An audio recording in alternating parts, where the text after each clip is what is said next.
Hey everyone, and welcome to The Explainer. Today, we are stripping things right down to the studs. We're going to put on our strict economist glasses and reevaluate the absolute foundational mechanics of microeconomics.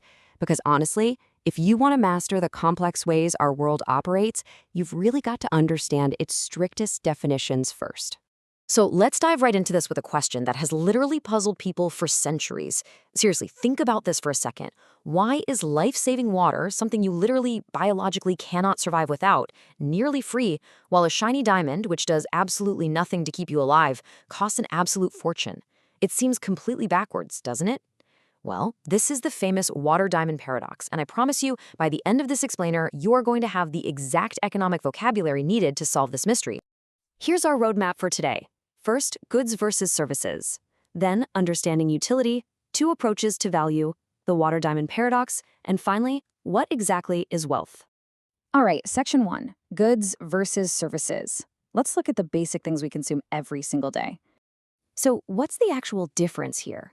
Well, a good is basically anything that satisfies human wants and has a physical, material existence. Think of a piece of chalk used by a teacher, right? You can touch it, you can hold it in your hand. A service, on the other hand, also satisfies our human wants, but it has no material existence whatsoever. The act of teaching itself is a service. You obviously can't hold a math lesson in your hand, but it absolutely satisfies a need. That tangible, physical existence, that is the crucial dividing line.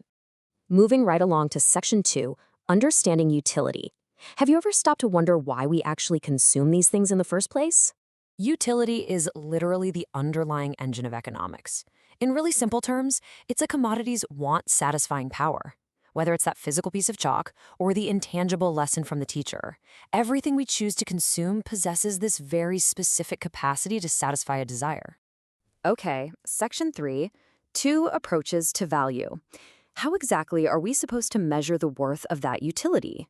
You know, economics actually splits value right down the middle into two totally different camps. First up, we've got value in use. This refers to the simple usefulness or just the immense worth of a commodity to our daily lives. Sunshine is the absolute perfect example here. All life on Earth literally depends on it, giving it immense value in use.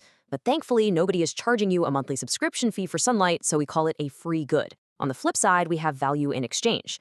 This is the worth of a commodity expressed in terms of money or another commodity entirely. A TV or a car commands a literal price tag, making it an economic good. Section 4, the water diamond paradox. It is finally time to solve our mystery. Notice how the seesaw tips here. Water has incredibly high value in use because, it keeps us alive, but a very low exchange value. Diamonds, however, have incredibly low value in use. They are literally just pretty rocks, but sky-high exchange value. So why the massive imbalance? The secret ingredient is scarcity. Diamonds command a massive value in exchange simply because they are scarce in supply relative to our demand, whereas water is generally super abundant. It's a really powerful reminder that price doesn't always reflect usefulness, it usually reflects rarity. And that brings us to section 5. What exactly is wealth? Let's take all of this and synthesize it into the ultimate economic metric. You know, in everyday conversation, we throw the word wealth around pretty loosely. But in economics, it is incredibly strict. Wealth is strictly defined as anything which has market value and can be exchanged for money. That's your baseline. And here is where we hit the strict rule of 4. For a commodity to actually be considered wealth, it absolutely must possess all 4 of these mandatory characteristics: utility, scarcity, transferability, and externality. I'm serious. If a commodity misses even one of these points, an economist will flat out not consider it wealth. We've already covered utility and scarcity, so let's look a little closer at those last two. So the third characteristic is transferability, which just means a good must be transferable from person to person and place to place. Now, this can happen in two ways. First, physical transferability. This is literal, actually handing over the keys to a vehicle or physically giving someone a piece of furniture. Second, we have notional transferability. Obviously, you can't physically pick up a plot of land and move it across town, but you can transfer the ownership rights through a deed. Both of those completely count as transferability. All right, so the crucial thing to remember is that absolutely all 4 rules must apply. Let's do a quick quiz to test this out. Think about an incredibly talented musician. Is a beautifully melodious singing voice considered wealth in the strict economic sense? The answer is actually no. I know, it sounds crazy. Sure, it might make them rich, but the voice itself is not wealth. Why? Because of that fourth rule, externality.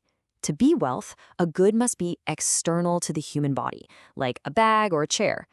Inborn qualities like physical beauty, a strong work ethic, or a melodious voice are completely internal to the person. They can't be physically separated and transferred, so they totally fail the externality test. Man, we have covered a ton of ground in this explainer today. We went from the basic difference between a physical good and an intangible service, all the way to solving the water diamond paradox using scarcity, and finally breaking down that super strict four-part anatomy of true wealth. So I want to leave you with a bit of a challenge. Take a second and just look around the room you are sitting in right now. Look at the objects through the lens of a microeconomist. Which of them actually pass the strict four-part test of true economic wealth? Look closely. You might just find that you're surrounded by a lot less wealth than you originally thought. Keep exploring those fascinating hidden mechanics of our everyday world, and I'll catch you in the next one.